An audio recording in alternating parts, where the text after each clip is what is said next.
My sister.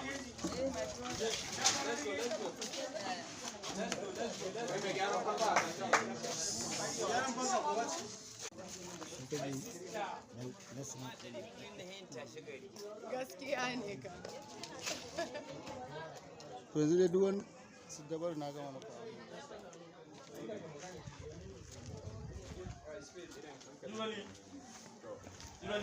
Action. Wai menene da damuwanku? Me ya damuwanku da gidan nan ne? Kuke ta bibiya ta. Assalamu alaikum.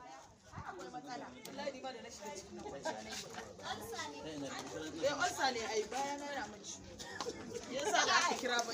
Ana hayaniya ma ban baya ji ba ba. laifi. Ita din ne karama. An gama yin bidiyon yau wallahi.